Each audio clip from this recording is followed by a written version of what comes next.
This is I've Got a Question, a show where we answer Christian-related questions. Today we have a question from one of our listeners. The question goes this way. What is a ministry? Because I hear ministry everywhere. As long as you're capable of doing something in the church building, they label it as ministry. They even have a dance ministry.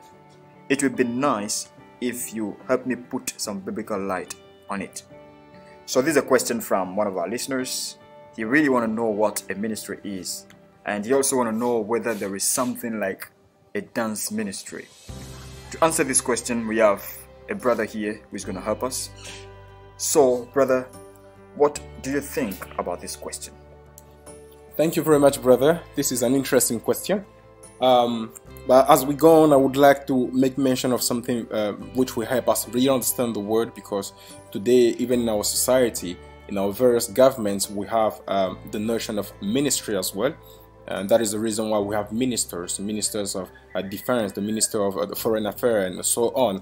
So this is really not a new expression, and it actually finds the same root when we take it within its context. So the various ministers that we have within our countries are supposed to serve the nation, just as also the ministers within the body of Christ are also supposed to serve the people of God. So just to take some, give some biblical context to what we are talking about, we can just take our Bible to the book of Ephesians chapter 4, verse 11. If you are there, just let's just read it. So verse 11 says, "And he gave some apostles, and some prophets, and some evangelists, and some pastors and teachers for the perfecting of the saints, for the work of the ministry, for the edifying of the body of Christ." So here it makes mention of the work of the ministry, and the word ministry here has its roots word from the word diakonia, which means service. That's officially service, or somebody service or rendering service. It actually has the same context. So literally the word ministry here means service, right? And that is why out of ministry we have the expression minister and so on. So ministry is actually basically means to serve, right? That's the minister. When we say we minister, we actually serve. So all these ministers that we have in countries and everywhere, they are actually serving within a specific service, right? So they are ministering within a specific ministry, right? So that's the same thing within the biblical context that we have right here.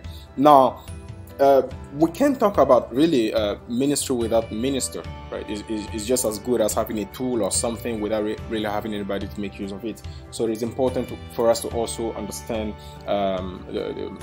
what a minister is. But we also need to understand that ministry is God's intended purpose for mankind, because God has made it for human beings, for actually all the creation. So as we can see in the book of Genesis chapter 2, God actually created, made the Garden of Eden, and then put in Adam there to take care of it. So that is to serve him under the authority of God.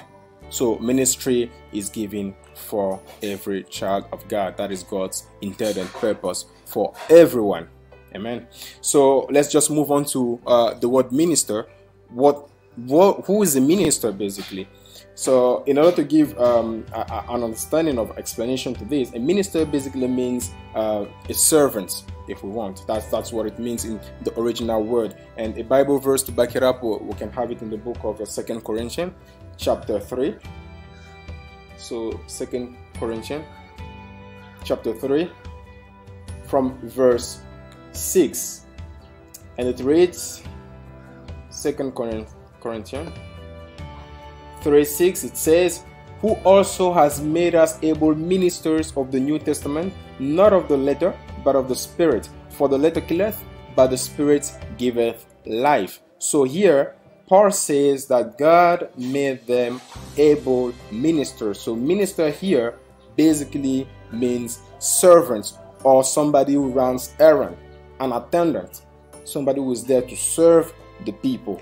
Or in other contexts, typically saying in other contexts, it also means like a waiter. When you go to a restaurant, somebody who actually is there to serve you. So that is what a minister means. So, and that gives us really a good understanding of how the ministry should be done, or how the ministry is according to God. Because Jesus Christ is going to give us an insight, very important, right in the book of Matthew chapter 20 to understand it. Let's take our Bible right there. Matthew chapter 20 from verse 25. The Bible says, this is Jesus speaking here. It says, "And Jesus called them unto him and said, Ye know that princes of the Gentiles exercise dominion over them, and they that are great exercise authority upon them. But it shall not be so among you. But whosoever will be great among you, let him be your minister. And whosoever will be chief among you, let him be your servant." So Jesus says, whosoever will be great among you, let him be your minister. So let him be your servant. Whosoever wants to be great, let him be your servant, somebody who will serve you. And they say, whosoever will be chief among you. Chief here means first, which means protos in Greek origin. And it says, whosoever wants to be first, let him be your servant. Servant here means a slave. It means doulos in its original Greek word. It means a slave. So it says, anybody who wants to be the first, the number one, let him be a slave of the people. Let him serve you. And Jesus Christ adds saying, even as the Son of Man came not to be ministered unto, that means he didn't come to be served, but to minister, but to serve, and give his life as a ransom for many. So Jesus Christ here is doing something which is very important.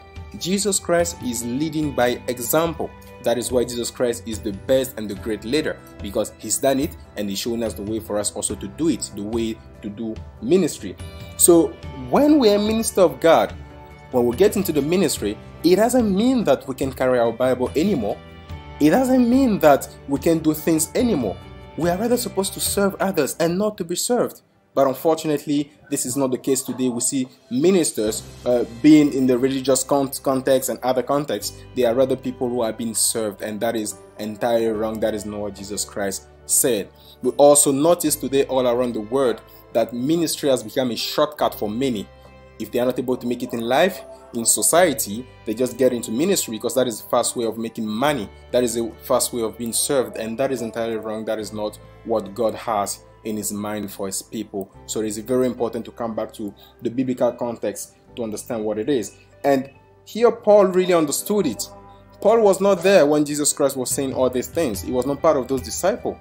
But we see Paul, who came later on, he also applied the same principle. And let's take our Bible to the book of 2 Corinthians chapter 4, verse 5, where Paul is talking about it.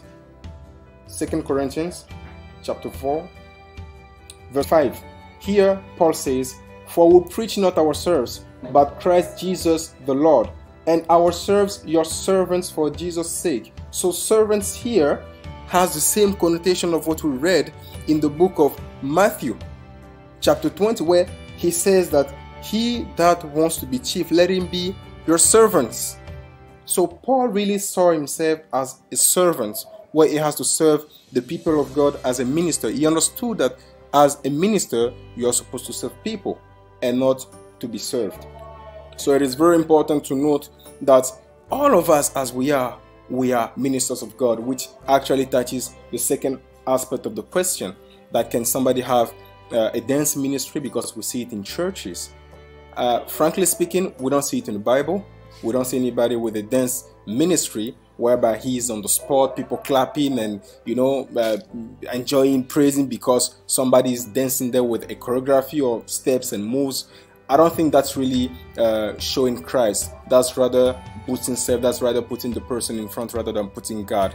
And remember that the purpose is to preach the gospel. That's for the kingdom of God to advance. And we don't really see it, even a dancing ministry, in the various Bible verses on the scripture that we've said. We can take the book of Romans chapter 12, we don't see it there. We can take the book of 1 Corinthians 12, we don't see it there. We also take the book of Ephesians chapter 4, verse 11 downwards. We also don't see it there. So if you're looking for ministries and you feel like dancing ministry is not there, don't worry. Everybody is called to be a minister. Everybody who has given his life to Christ, he is a minister of Christ. And we can take a Bible verse to back it up to finish, which is found in the book of 2 Corinthians chapter 5, verse 17. That is a very powerful word here for you.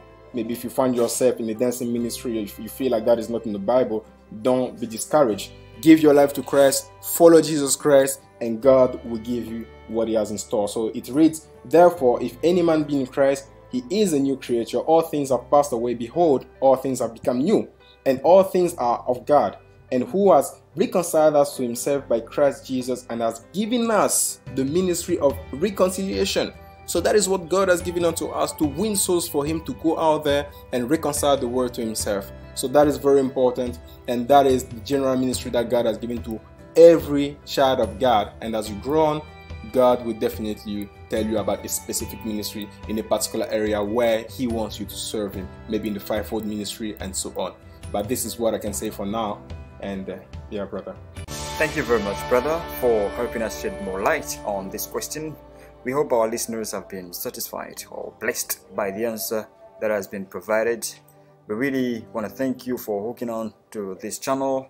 We know that you have other questions, so feel free to comment on what has been said, and also feel free to ask questions that's as this listener has said it. So let's just remember that the ministry talks about service. A minister is a servant. He's not a chief, he's not a boss, he's not a master, but he rather has to serve the people. And we also understand that there is nothing like dance ministry. This is actually an invention of man. We also understand that there are two types of ministry. We have the general ministry, or the ministry of reconciliation, and also the specific ministry as presented in Ephesians. So we really want to thank our brother for really answering this question, and we hope that you have other questions. Feel free to really ask your questions. Feel free to comment, and stay blessed until next time.